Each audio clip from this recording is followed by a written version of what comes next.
各位兄弟平安，今日是2020年7月初10。咱今日的经文是诗篇65篇第9节、93节，以赛亚书第48章6节到11节，罗马书15章14节到21节。咱今日所要讲的主题是传扬基督福音。当咱咧读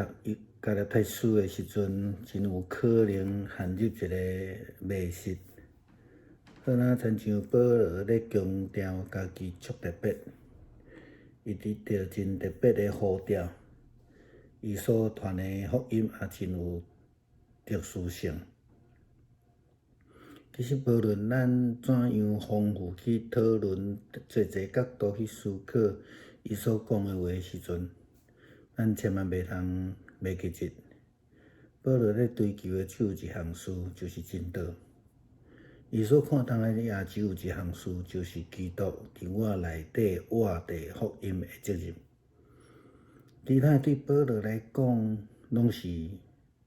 基础的。一切的成就、特殊性，对保罗来讲，拢若像粪共款。保罗伫罗马书15章的经文，搁一摆提到讲，伊家己对上帝遐得到的特权。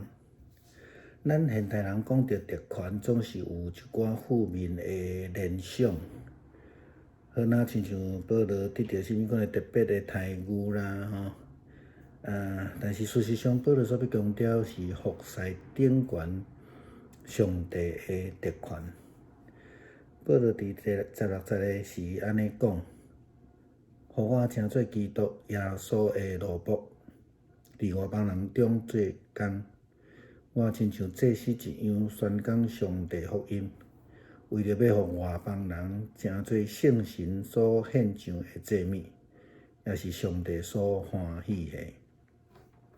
不但安尼强调家己伫外邦福音所领受特别的呼召，是保罗所咧讲的。亲像加拉太书第1章15节到16节，保罗写互加拉太正教会的批信，也安尼提到，讲总是对伫上帝恩典，伫我出世以来已经拣选我，叫我来侍奉伊。当伊决定我启示伊的囝，互我伫外邦中间宣扬有关基督的福音的时，我并无任何人求教，也无有像耶路撒冷见遐个比我先做使徒的人，却即时去到阿拉伯，然后倒转去大马士革。保罗所强调是伊所受呼召的特殊性，毋是个人的特殊性，是正做外邦使徒服侍基督的特权。毋是亲像咱咧讲，伫政治上、伫利益顶悬、伫职务顶悬种种的特权。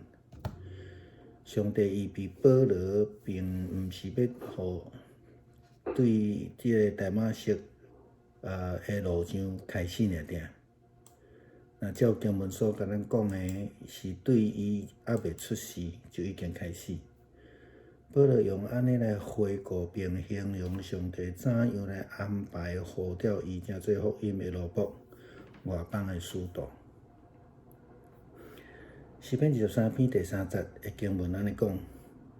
伊予我的灵魂精英，为着伊家己的名，带我行义的路。这就是以赛亚书48章的经文先知所预言的话咧讲的。上帝讲：我为着我的名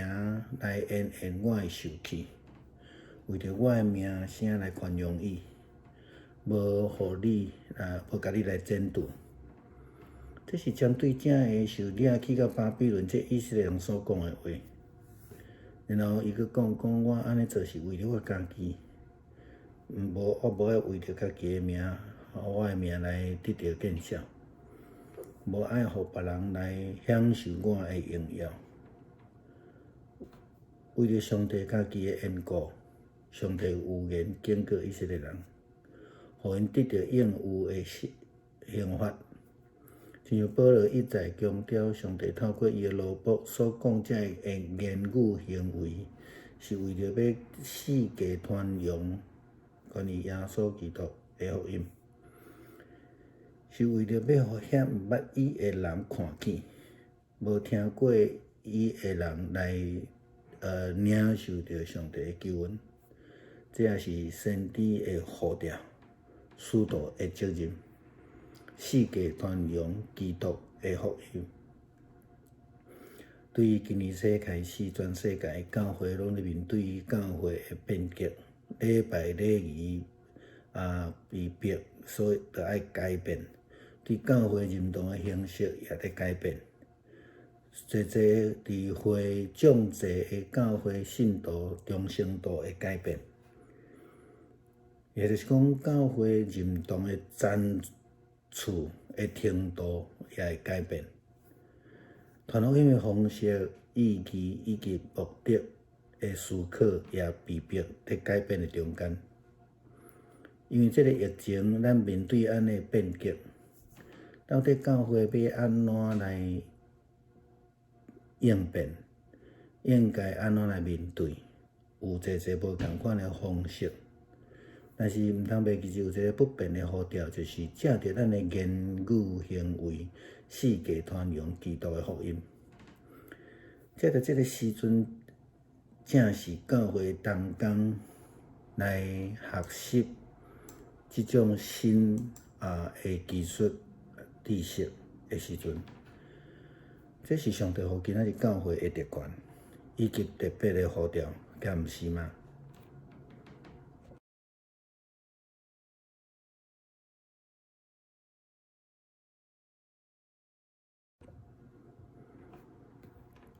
弟兄姊妹平安，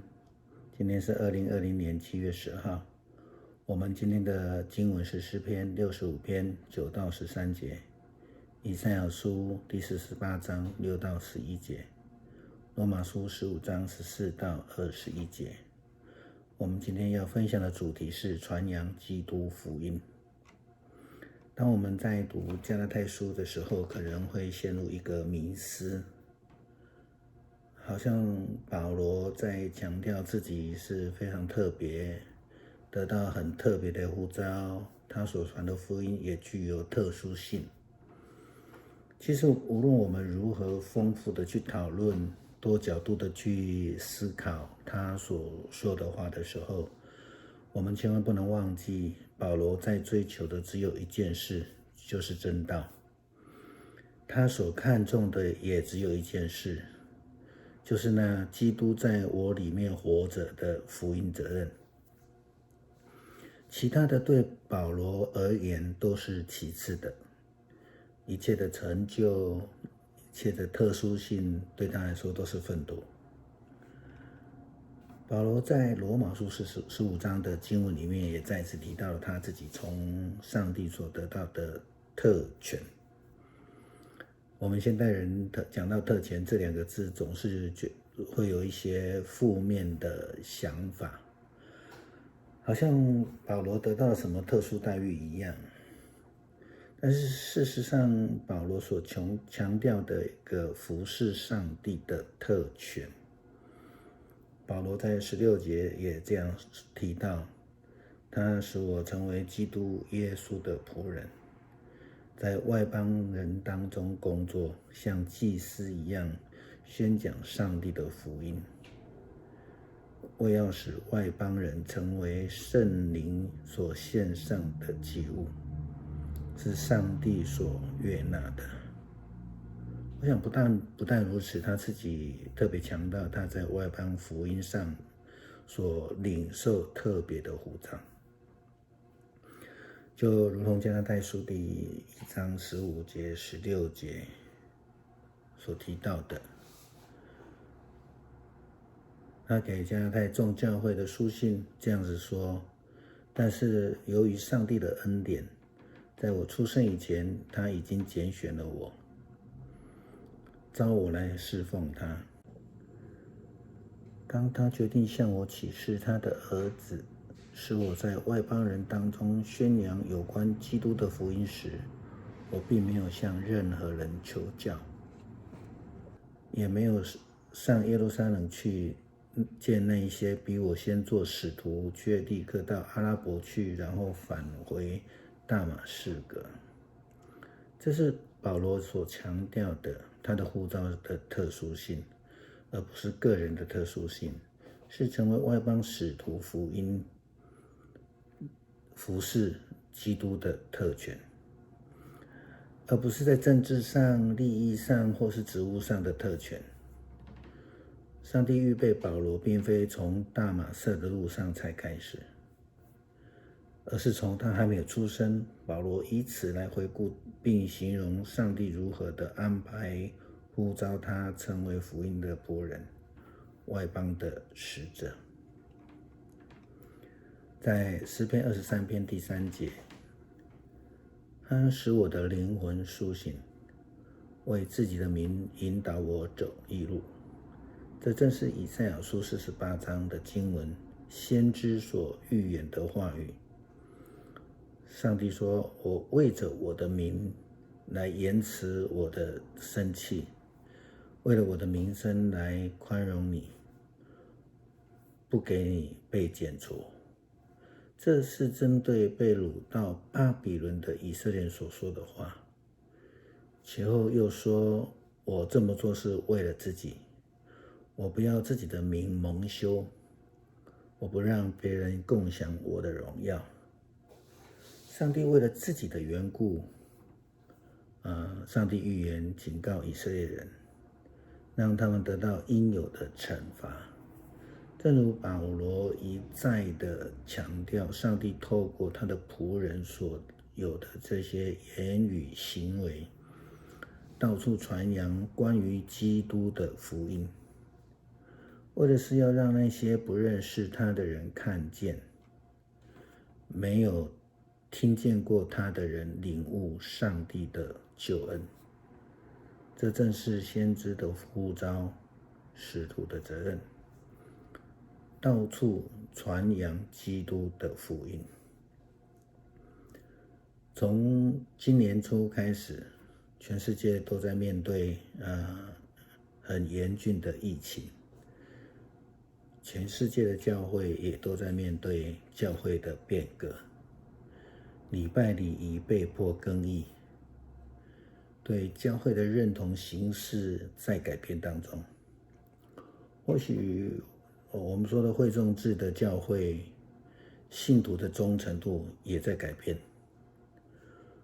或许教会的认同程度也因着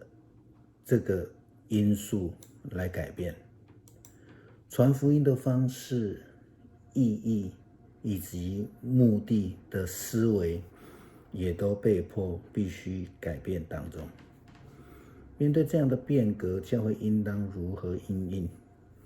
应当如何面对？有许多不同的方式，但是有一个不变的呼召，就是借着我们的言语行为，到处传扬基督的福音。趁着此时正是教会同工们着手学习网络工具的时刻，这正是上帝给今日教会的特权，以及我们特别的呼召，不是吗？